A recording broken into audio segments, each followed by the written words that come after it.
नमस्कार दोस्तों। आशा है सब बढ़िया चल रहा होगा। Must be doing fine. मैं तारा आपका स्वागत करती हूँ कंद कहानी की नई कड़ी में। आज का कंद हम सबके प्रिय गुलजार जी की कलम से है। कई शब्द ऐसे होते हैं जो सुनने में तो अच्छे लगते हैं, मिठास से भरे हुए, पर उनका मतलब उतना ही कड़वा होता है। जैसे आज की कहानी का शीर्षक तकसीम, जिसका मतलब होता है बंटवारा, पार्टीशन। तो सुनते हैं गुलजार साहब की लिखी कहानी तकसीम। जिंदगी कभी कभी जख्मी चीते की तरह छलांग लगाती दौड़ती है और जगह जगह अपने पंजों के निशान छोड़ती जाती है। जरा इन निशानों को एक लकीर से जोड़ के देखिए तो कैसी अजीब सी लिखाई बनती है। 84-85 की बात है जब कोई एक साहब मुझे अमृतसर से अक्सर खत लिखा करते थे। मैं उनका तकसीम यानी पार्टीशन में खोया हुआ भाई हूँ। इकबाल सिंह नाम था उनका और वो खालसा कॉलेज में प्रोफेसर थे। 2-4 खत आने के बाद मैंने उन्हें तफसील से जवाब भी दिया कि मैं तकसीम के दौरान दिल्ली में था और अपने माता पिता के साथ ही था और मेरा कोई भाई या बहन उन दंगों में गुम नहीं हुआ था। लेकिन इकबाल सिंह इसके बावजूद इस बात पर अड़े रहे कि मैं उनका गुमशुदा भाई हूँ और शायद अपने बचपन के वाकयात से नावाकिफ हूँ या भूल चुका हूँ। उनका ख्याल था कि मैं बहुत छोटा था जब एक काफिले के साथ सफर करते हुए गुम हो गया था। हो सकता है कि जो लोग मुझे बचाकर अपने साथ ले आए थे उन लोगों ने बताया नहीं मुझे, या मैं उनका इतना एहसानमंद हूं कि अब कोई और बात मान लेने के लिए तैयार नहीं। मैंने यह भी बताया था कि 1947 में मैं इतना कम उम्र भी नहीं था, करीब 11 बरस की उम्र थी मेरी। लेकिन इकबाल सिंह किसी सूरत में मानने के लिए तैयार नहीं थे।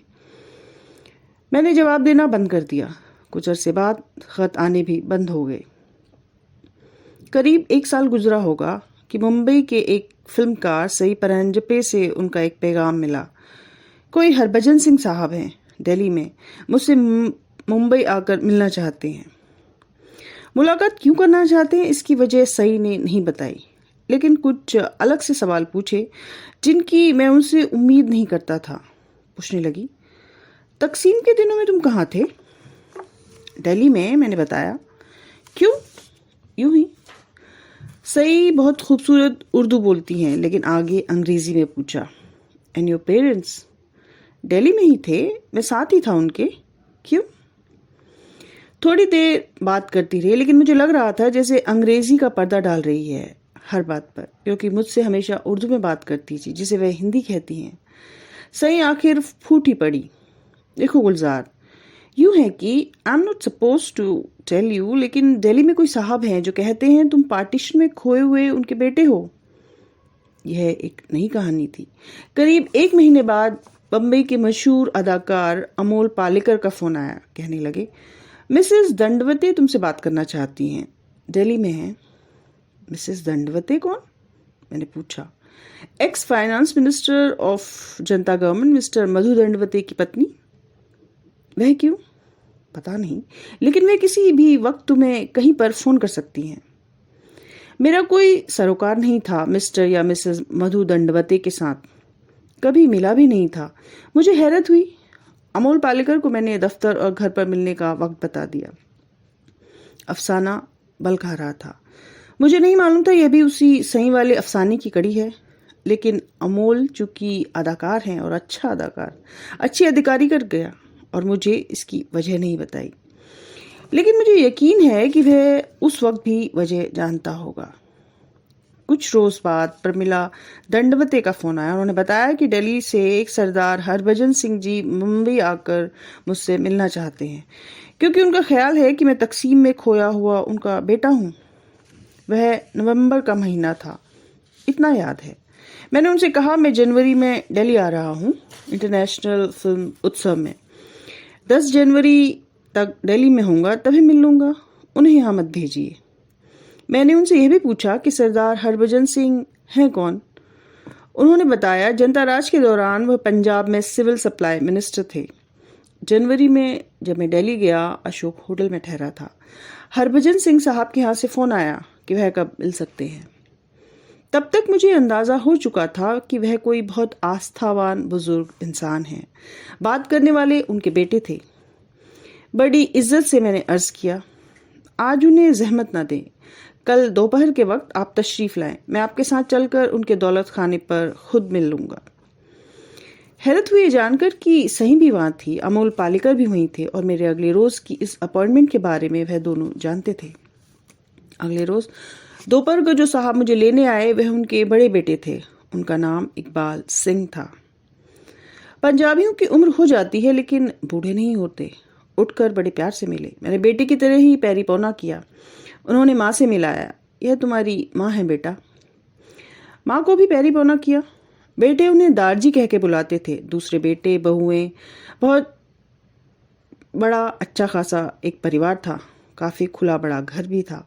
यह खुलापन भी पंजाबियों के रहन सहन में ही नहीं, उनके मिजाज में भी शामिल है। तमाम रस्मी बातों के बाद कुछ खाने को भी आ गया, पीने को भी आ गया और दारजी ने बताया कि मुझे कहाँ खोया था। बड़े सख्त दंगे हुए थे जी, हर तरफ आग ही आग थी और आग में झुलसी हुई खबरें। पर हम भी टिके ही रहे। जमींदार मुसलमान था और हमारे पिताजी का दोस्त था और बड़ा मेहरबान था हम पर। और सारा कस्बा जानता था कि उसके होते कोई बेवक्त हमारे दरवाजे पर दस्तक भी नहीं दे सकता। उसका बेटा स्कूल के साथ मेरे साथ पढ़ा था, शायद अयाज नाम लिया था उन्होंने। लेकिन जब पीछे से आने वाले काफिले हमारे कस्बे से गुजरते थे तो दिल दहल जाता था, अंदर ही अंदर कांप जाते थे हम। जमींदार रोज सुबह और शाम आकर मिल जाता था, हौसला दे जाता था। मेरी पत्नी को बेटी बनाकर रखा था उसने। एक रोज चीखता चिल्लाता एक ऐसा काफिला गुजरा कि सारी रात छत की मुंडेर पर खड़ी गुजरी। हम ही नहीं, सारा कस्बा जाग रहा था। लगता था वही आखिरी रात है, सुबह प्रलय होने वाली है। हमारे पांव उखड़ गए। पता नहीं क्यों लगा कि बस यही आखिरी काफिला है, अब निकल लो, इसके बाद कुछ नहीं बचेगा। अपने मोहसिन, अपने जमींदार से दगा करके हम निकल आए। वह रोज कहा करता था, मेरी हवेली पर चलो, मेरे साथ रहो, कुछ दिन के लिए ताला मार दो घर को, कोई नहीं छुएगा। लेकिन हम झूठ मूठ का हौसला दिखाते रहे, अंदर ही अंदर डरते थे। सच बताऊं, संपूर्ण काका ईमान हिल गए थे, जड़ें कांपने लगी थी। सारे काफिले उसी रास्ते से गुजर रहे थे। सुना था मियांवाली से होके जम्मू में दाखिल हो जाओ तो आगे नीचे तक जाने के लिए फौज की टुकड़ी मिल जाएगी। घर वैसे के वैसे ही खुले छोड़ाए। सच तो यह है कि दिल ने बांग दे दी थी, अब वतन की मिट्टी छोड़ने का वक्त आ गया है, कुछ कर डालो। 2 लड़के बड़े, एक छोटी लड़की 8-9 साल की और सबसे छोटे तुम। 2 दिन का सफर था मियांवाली तक पैदल। खाने को जिस गांव से गुजरते कुछ न कुछ मिल जाता था। दंगे सब जगह हुए थे, हो भी रहे थे, लेकिन दंगे वालों के लश्कर हमेशा बाहर ही से आते थे। मियांवाली तक पहुंचते पहुंचते काफिला बहुत बड़ा हो गया। कई तरफ से लोग आ आकर जुड़ते जाते थे। बड़ी ढांढस होती थी बेटा, अपने जैसे दूसरे बदहाल लोगों को देखकर। मियांवाली हम रात को पहुंचे। उसी बीच कई बार बच्चों के साथ हमारे हाथ छूटे, बदहवास होकर पुकारने लगते। और भी थे वो हम जैसे, एक कोहराम समझा रहता था। पता नहीं कैसे खबर फैल गई कि उस रात मियांवाली पर हमला होने वाला है, मुसलमानों का लश्कर आ रहा है।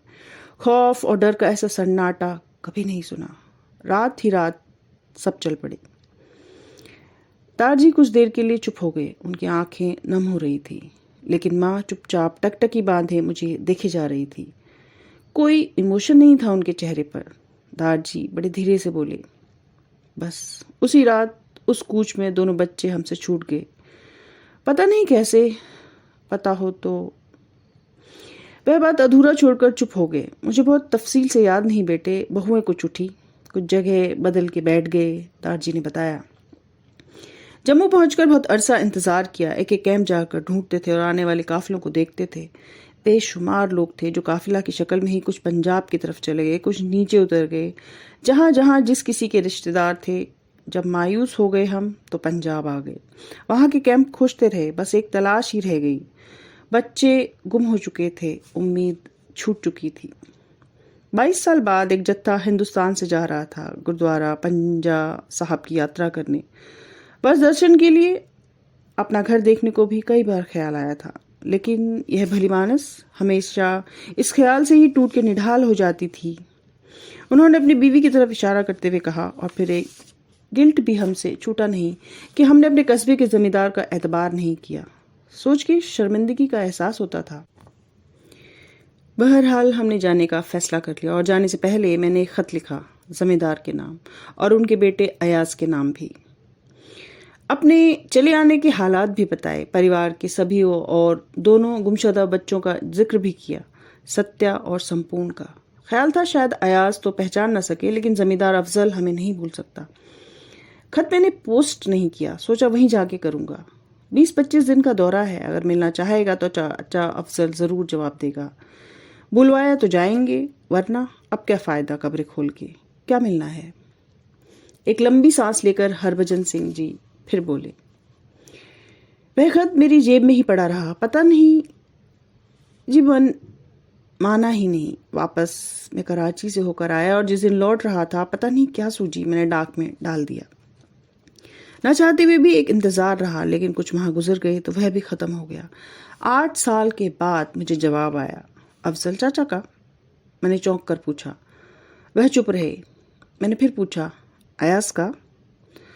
सर को हल्का सा हिला के बोले, हाँ, उसी खत का जवाब था। खत से पता चला कि तकसीम के कुछ साल बाद ही अफजल चाचा का इंतकाल हो गया था। सारा जमींदारा अयाज ही संभाला करता था। चंद रोज पहले ही अयाज का इंतकाल हुआ था। उसके कागज पत्तर देखे जा रहे थे तो किसी एक कमीज की जेब में वह खत मिला। मातम पुरसी के लिए आए लोगों में किसी ने वह खत पढ़ के सुनाया तो एक शख्स ने इत्तला दी कि जिस गुमशुदा लड़की का जिक्र है इस खत में, वह अयाज के इंतकाल पर मातम पुरसी करने आई हुई है मियाँ वाली से। उसे बुलाकर पूछा गया तो उसने बताया कि उसका असली नाम सत्या है। वह तकसीम में अपने माँ बाप से बिछुड़ गई थी और अब उसका नाम दिलशाद है। माँ की आंखें अब भी खुश्क थी, लेकिन दारजी की आवाज़ फिर से रुंध गई थी। वाहे गुरु का नाम लिया और उसी रोज रवाना हो गए। दिलशाद वहीं मिली, अफजल चाचा के घर। लो जी, उसे सब याद था पर अपना घर याद नहीं। हमने पूछा, वह खोई कैसे, पिछड़ी कैसे हमसे?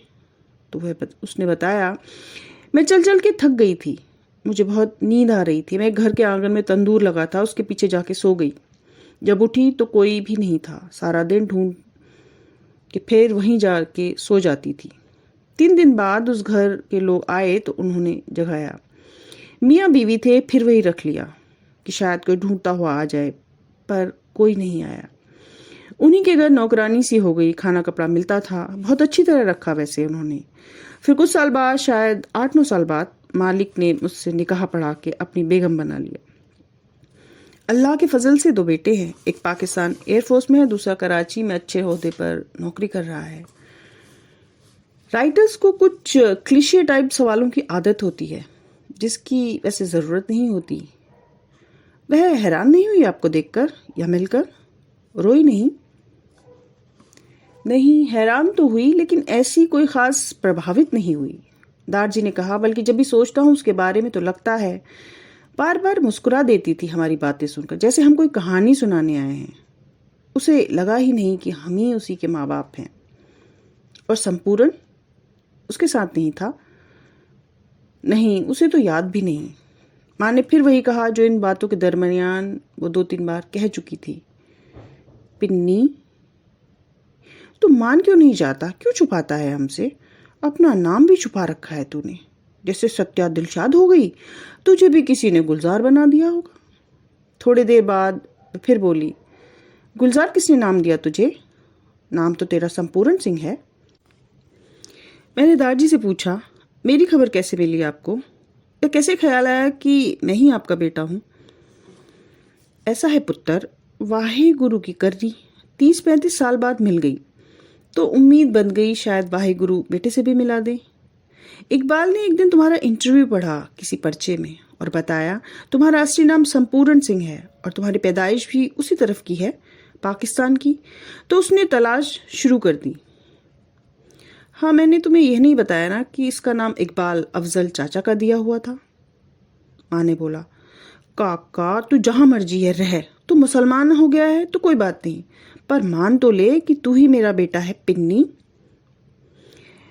मैं अपने खानदान की सारी तफसील देखकर एक बार फिर हरभजन सिंह जी को नाउम्मीद करके लौट आया। इस बात को भी 7-8 साल हो गए हैं। अब सन 1993 है। इतने अरसा बाद इकबाल की चिट्ठी मिली और भोग का कार्ड मिला कि सरदार हरभजन सिंह जी परलोक सिधार गए। माँ ने कहलाया है कि छोटे को ज़रूर खबर देना। मुझे लगा जैसे सचमुच मेरे दार जी गुजर गए। तो एक अंत बस यहीं तक था। वैसे तो किसी से भी बिछुड़ना पेनफुल है, पर माँ बाप का अपने बच्चों से बिछुड़ना सबसे ज़्यादा पेनफुल होता है। एक उम्मीद की किरण ताउम्र साथ नहीं छोड़ती। तो आज के लिए इतना ही। अगली कड़ी में फिर भेंट होगी। तब तक के लिए नमस्कार, धन्यवाद।